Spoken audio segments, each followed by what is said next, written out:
Dominados por quem? Hoje, o mundo exalta o prazer, o ego e o imediatismo. As pessoas são incentivadas a fazer o que sentem, a seguir suas vontades sem limites, como se a liberdade consistisse em satisfazer todos os desejos. No entanto, a Bíblia revela que essa liberdade é, na verdade, escravidão espiritual. O apóstolo Paulo nos adverte o seguinte, em Gálatas capítulo 5, verso 16, dizendo: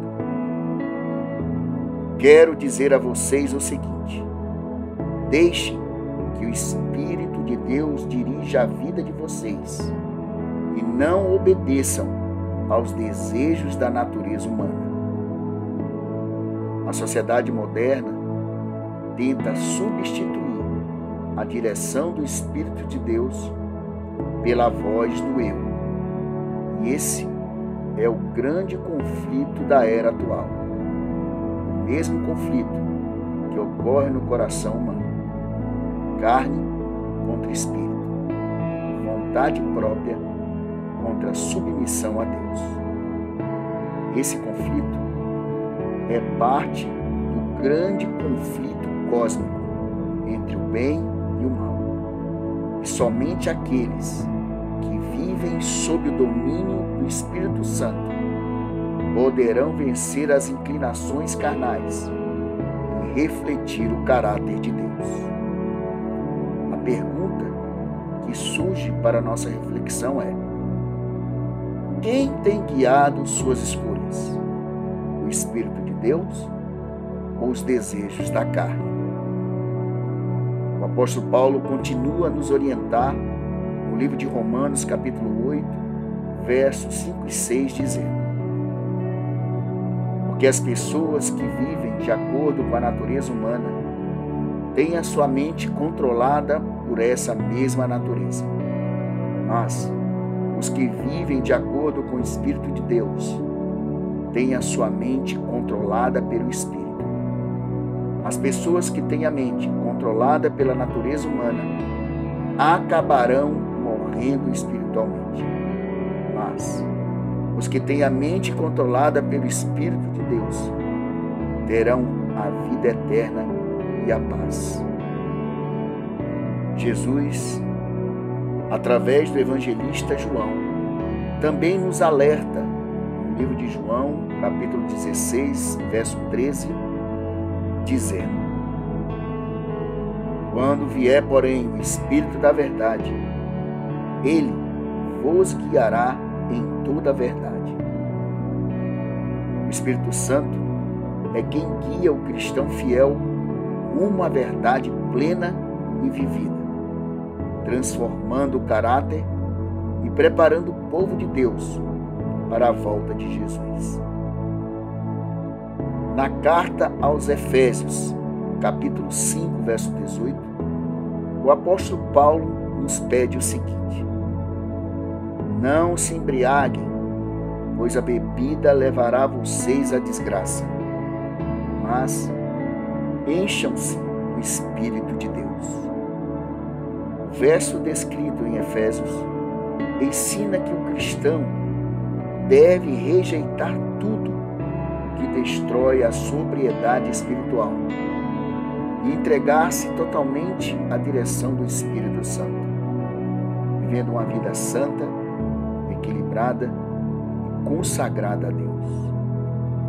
O apóstolo Paulo ainda nos apresenta o fruto do Espírito, que trata do caráter de Cristo, que deve ser reproduzido nos que se entregam totalmente ao Espírito Santo, vivendo em obediência e fidelidade até a volta de Jesus, quando nos diz na carta aos Gálatas, capítulo 5, verso 22 e 23.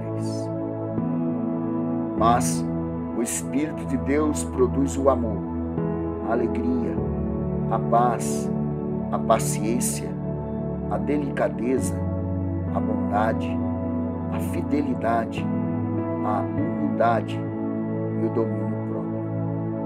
Enquanto e contra essas coisas não existe lei.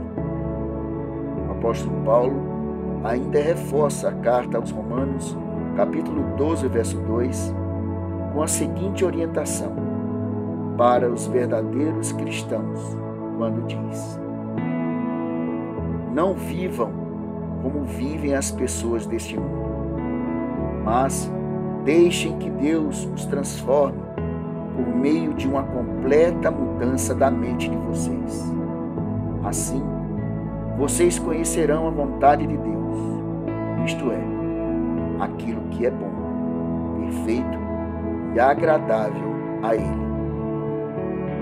A Bíblia quer nos ensinar, com base nos textos apresentados nessa reflexão, aos verdadeiros seguidores de Cristo, as seguintes aplicações práticas de fé: que vivam em comunhão diária com o Espírito Santo. Isso envolve oração constante, estudo da palavra e entrega diária à vontade de Deus. Devemos escolher que alimenta o espírito, não a carne, pois o que consumimos, assistimos e praticamos influencia diretamente na vida espiritual do cristão.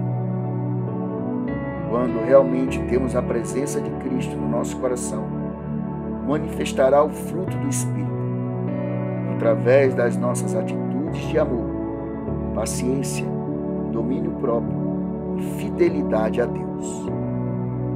O cristão cheio do Espírito Santo é uma luz no meio das trevas morais e espirituais do século presente, refletindo assim Cristo no mundo.